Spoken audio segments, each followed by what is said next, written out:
Hello दोस्तों, स्वागत है आपके अपने YouTube channel target civil services में। आज है 6 फरवरी और आज के इस लेक्चर में हम दोस्तों 5 और 6 फरवरी से जितने भी करंट अफेयर्स के क्वेश्चन बनने वाले हैं सारे क्वेश्चन को इस लेक्चर में हम डिस्कस करने वाले हैं। और साथ ही दोस्तों इन करंट अफेयर्स के क्वेश्चन से जो भी एक्स्ट्रा फैक्ट बनेगा उन्हें भी हम देखने वाले हैं। सबसे पहले हम बात करते हैं जो लास्ट क्लास में आपसे क्वेश्चन पूछा गया था कि महिला हॉकी एशिया कप 2022 का जो खिताब है वो किसने जीता है। तो इस खिताब को जीत लिया है जापान ने। यहाँ पे करेक्ट आंसर है ऑप्शन 2। तो दोस्तों मैं आपको बता दूं कि महिला हॉकी एशिया कप में भारतीय टीम को जापान के खिलाफ 2-0 से हार का सामना करना पड़ा है। यहीं पे दोस्तों मैं आपको बता दूं कि महिला हॉकी एशिया कप में जो टॉप 3 टीमें रही है उसमें पहले स्थान पर जापान है जिसको स्वर्ण पदक मिला है। और यहीं पे हम दोस्तों बात करें दूसरे स्थान पर तो दक्षिण कोरिया रही है जिसे रजत पदक दिया गया है। और भारत की बात करें तो भारत तीसरे स्थान पर है और भारत ने दोस्तों कांस्य पदक अपने नाम किया है। तो मैं आपको बता दूं कि यह जो मुकाबला है वो ओमान के मस्कट में सुल्तान काबूस स्पोर्ट्स कॉम्प्लेक्स में खेला गया था। और यह दोस्तों कौन सा संस्करण आयोजित किया गया था तो 10वां। और आयोजन स्थल याद रखना ये मस्कट ओमान में स्थित है। तो याद रखना दोस्तों यहाँ पे करेक्ट आंसर है ऑप्शन 2 जापान। और अब दोस्तों शुरुआत करते हैं जो लास्ट क्लास में हमने क्वेश्चन किए थे उनके रिवीजन की। तो रिवीजन का पहला क्वेश्चन है कि राष्ट्रीय इलेक्ट्रॉनिक एवं सूचना प्रौद्योगिकी संस्थान के नए महानिदेशक के रूप में निम्नलिखित में से किसे नियुक्त किया है।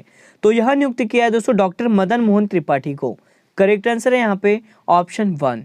और आपके लिए अगला क्वेश्चन था कि हाल ही में रुपेंद्र सिंह सूरी का निधन हो गया है। यह दोस्तों किस पद पर कार्यरत थे। तो यह कार्यरत है अतिरिक्त सॉलिसिटर जनरल के रूप में। करेक्ट आंसर है यहाँ पे ऑप्शन 3। अगला क्वेश्चन है दोस्तों कि डिफेंस इंटेलिजेंस एजेंसी के नए प्रमुख के रूप में किसे नियुक्त किया गया है।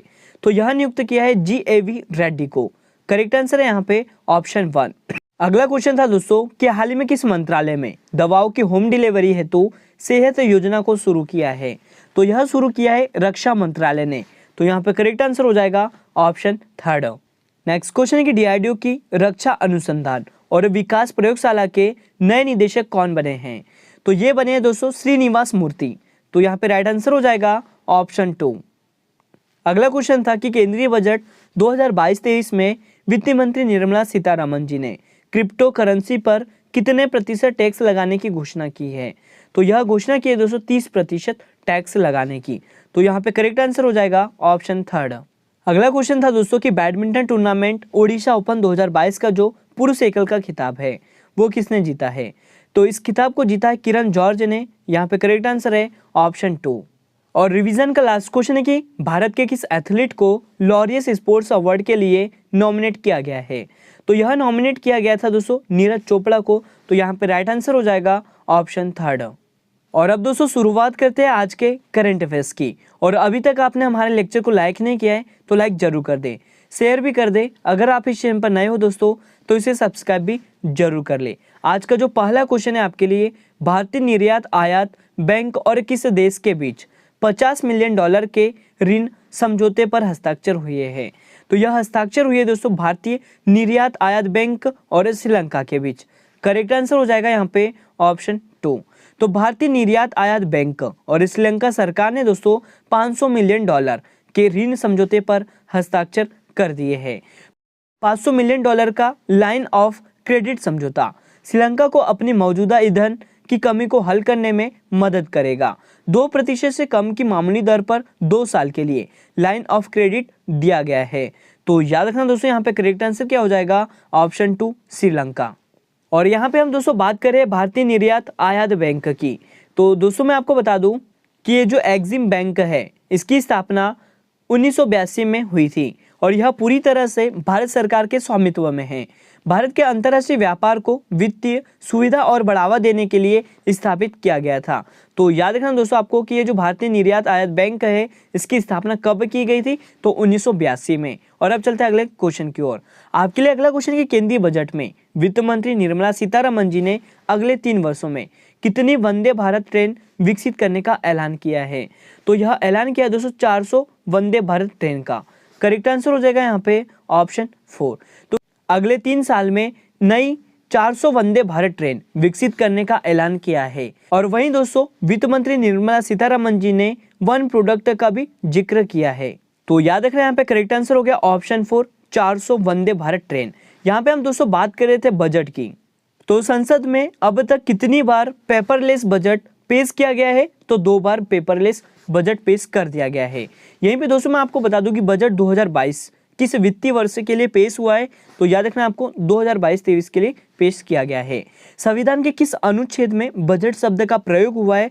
तो याद रखना आपको किसी भी अनुच्छेद में बजट शब्द का प्रयोग नहीं हुआ है। नेक्स्ट पॉइंट है दोस्तों कि संविधान में बजट शब्द की जो जगह है उसके लिए क्या शब्द प्रयुक्त किया जाता है? तो इसके लिए प्रयुक्त होने वाला जो वर्ड है वो है वार्षिक वित्तीय विवरण, जिसका उल्लेख संविधान के आर्टिकल 112 में किया गया है। नेक्स्ट पॉइंट है दोस्तों कि लगातार चौथी बार बजट पेश करने वाली महिला वित्त मंत्री कौन बनी है? तो ये बन गई दोस्तों निर्मला सीतारमण जी। तो ये सभी महत्वपूर्ण पॉइंट है बजट से जो आपको याद रखना है। और अब चलते हैं अगले क्वेश्चन की ओर। आपके लिए अगला क्वेश्चन है कि भारत की नई लेखा महानियंत्रक कौन बनी है? तो ये बन गई है सोनाली सिंह। करेक्ट आंसर हो जाएगा यहाँ पे ऑप्शन 2। तो केंद्र सरकार ने दोस्तों सोनाली सिंह को भारत की नई लेखा महानियंत्रक के रूप में नियुक्त किया है। सोनाली सिंह दीपक दास का स्थान लेगी और यह वित्त मंत्रालय व्यय विभाग में महालेखा नियंत्रक और भारत सरकार के प्रधान लेखा सलाहकार होते हैं। साथ ही दोस्तों मैं आपको बता दूं कि यह तकनीकी रूप में समर्थन प्रबंधन लेखांकन प्रणाली की स्थापना और उसके अनुसरण के लिए उत्तरदायी होते हैं। तो याद रखें यहाँ पे करेक्ट आंसर है कि भारत की नई लेखा महानियंत्रक कौन बनी है? तो ये बन गई है सोनाली सिंह। करेक्ट आंसर हो गया यहाँ पे दोस्तों ऑप्शन 2। और अब चलते हैं अगले क्वेश्चन की ओर। और आपके लिए अगला क्वेश्चन है दोस्तों कि शतरंज टूर्नामेंट टाटा स्टील चैलेंजर्स 2022 का जो आयोजन है वो कहाँ पर हुआ है? तो दोस्तों ये जो टाटा स्टील चैलेंजर्स 2022 का जो आयोजन है वो किया गया है नीदरलैंड में। यहाँ पे करेक्ट आंसर हो जाएगा ऑप्शन 2। तो भारतीय ग्रैंडमास्टर अर्जुन एरिगेसी ने चेक गणराज्य के थाईडेई एनगुएन को खेलकर एक दौर शेष रहते हुए टाटा स्टील चैलेंजर्स का खिताब अपने नाम कर लिया है। अर्जुन ने दोस्तों जीत के साथ ही अगले साल 2023 में होने वाले टाटा स्टील मास्टर्स टूर्नामेंट के लिए भी क्वालिफाई कर लिया है। यहाँ पे दोस्तों मैं आपको बता दूं कि ये जो आयोजन स्थल है वो कौन सा है? तो यह नीदरलैंड्स था। और यहीं पे आपको याद रखना है यह कौन सा संस्करण आयोजित किया गया था? तो 85वां संस्करण आयोजित किया गया था। तो यहाँ पे करेक्ट आंसर हो गया ऑप्शन 2 नीदरलैंड। और अब चलते हैं अगले क्वेश्चन की ओर। और आपके लिए अगला क्वेश्चन है कि हाल ही में आईसीसी के द्वारा डेरियल मिशेल को आईसीसी स्पिरिट ऑफ क्रिकेट पुरस्कार दिया गया है। वह दोस्तों किस देश के खिलाड़ी है? वह खिलाड़ी है दोस्तों न्यूजीलैंड के। यहाँ पे करेक्ट आंसर हो जाएगा ऑप्शन 2। तो मैं आपको बता दूं कि न्यूजीलैंड के ऑलराउंडर डेरियल मिशेल को उनकी खेल भावना हेतु आईसीसी ने दोस्तों 2021 का सबसे बड़ा सम्मान दिया है। मिशेल ने पिछले साल हुए T20 विश्व कप के सेमीफाइनल में जो खेल भावना दर्शाई थी उसी कारण आईसीसी ने दोस्तों इन्हें इस अवार्ड से नवाजा है। तो याद रखना यहाँ पे करेक्ट आंसर है ऑप्शन 2 न्यूजीलैंड। और अब चलते हैं अगले क्वेश्चन की ओर। और आपके लिए अगला क्वेश्चन दोस्तों कि विश्व इस्पात संगठन द्वारा जारी की गई रिपोर्ट के अनुसार विश्व में इस्पात का सबसे बड़ा उत्पादक देश बना है। तो ये बन गया दोस्तों चाइना। करेक्ट आंसर हो जाएगा यहाँ पे ऑप्शन 2। तो विश्व में इस्पात संगठन के द्वारा जारी की गई रिपोर्ट के अनुसार चीन दोस्तों विश्व में इस्पात का सबसे बड़ा उत्पादक देश भी बन गया है। इस्पात का सबसे बड़ा उत्पादक देश चीन ने 2021 में 1032.8 मिलियन टन स्टील का उत्पादन किया था। 2021 में दोस्तों चीन के उत्पादन में 3% की गिरावट भी आई थी। विश्व इस्पात संगठन द्वारा जारी की गई इस रिपोर्ट के अनुसार भारत विश्व में इस्पात का दूसरा सबसे बड़ा इस्पात उत्पादक देश बना है। दोस्तों मैं आपको बता दूं कि इस रिपोर्ट को जारी किसने किया है? तो विश्व इस्पात संगठन ने इस रिपोर्ट को जारी किया है और इसका जो मुख्यालय है वो ब्रिसेल्स में स्थित है। तो ये सभी महत्वपूर्ण पॉइंट है इस क्वेश्चन से जो आपको याद रखना है। और अब चलते हैं अगले क्वेश्चन की ओर। और आपके लिए अगला क्वेश्चन है कि विश्व कैंसर दिवस 2022 कब मनाया गया है? तो यह मनाया गया था 4 फरवरी को। यहाँ पे करेक्ट आंसर है ऑप्शन 2।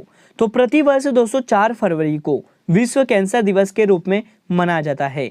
और इस वर्ष की हम थीम की बात करें तो यह क्लोज द केयर गैप, ये आपको इस वर्ष की थीम भी याद रखना है।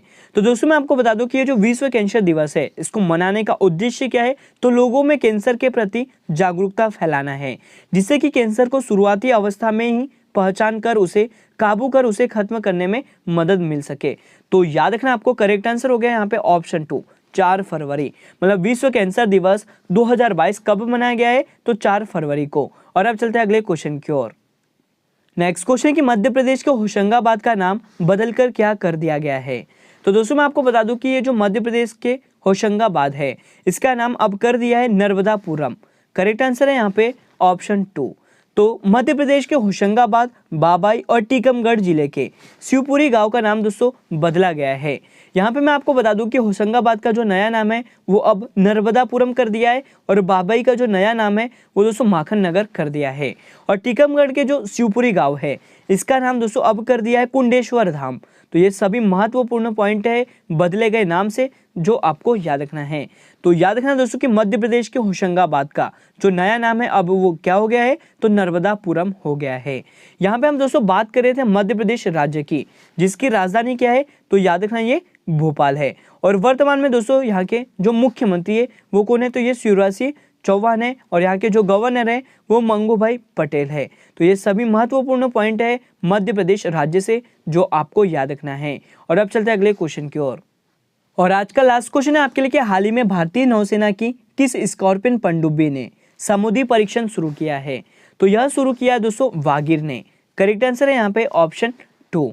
तो दोस्तों मैं आपको बता दूं कि प्रोजेक्ट 75 के तहत 6 पनडुब्बियां का निर्माण किया जाना है और स्कॉर्पियन पनडुब्बी वागिर प्रोजेक्ट 75 की 5वीं पनडुब्बी है। और इस पनडुब्बी को दोस्तों वर्ष 2022 में भारतीय नौसेना को सौंपे जाने की उम्मीद भी है।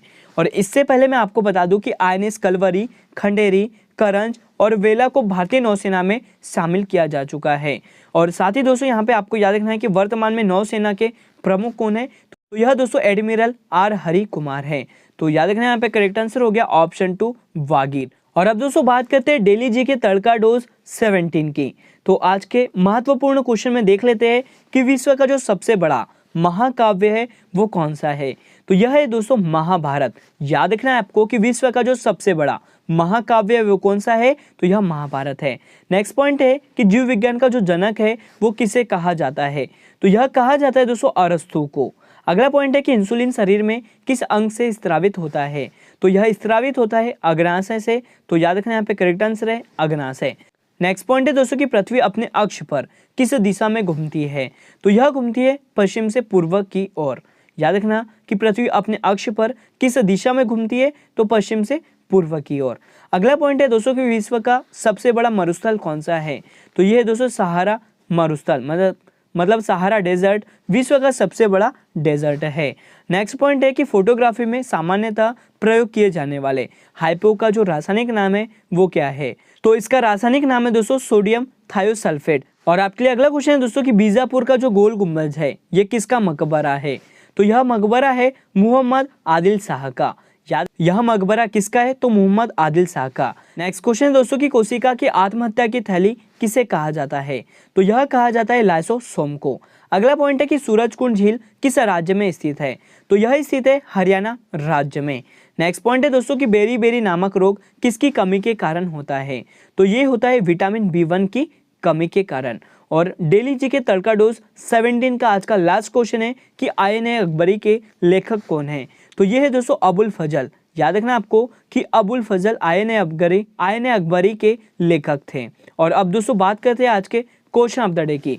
जो आज का जो क्वेश्चन है आपके लिए कि राष्ट्रीय महिला आयोग की वर्तमान में अध्यक्ष कौन है, इसका सही जवाब कमेंट सेक्शन में देना है। और साथ ही दोस्तों इसकी जो स्थापना है वो कब की गई थी, और साथ ही आपको बताना है कि राष्ट्रीय महिला आयोग की जो पहली अध्यक्ष है कौन है, ये भी बताना है। तो आज का लेक्चर यहीं पर एंड होता है। अगर आपको हमारा लेक्चर और आपको हमारी मेहनत अच्छी लगी हो दोस्तों तो इसे लाइक जरूर करें, शेयर भी करें। अगर आप इस चैनल पर नए हो तो इसे सब्सक्राइब भी जरूर कर ले। Thank you so much guys for watching this video. Bye bye, take care.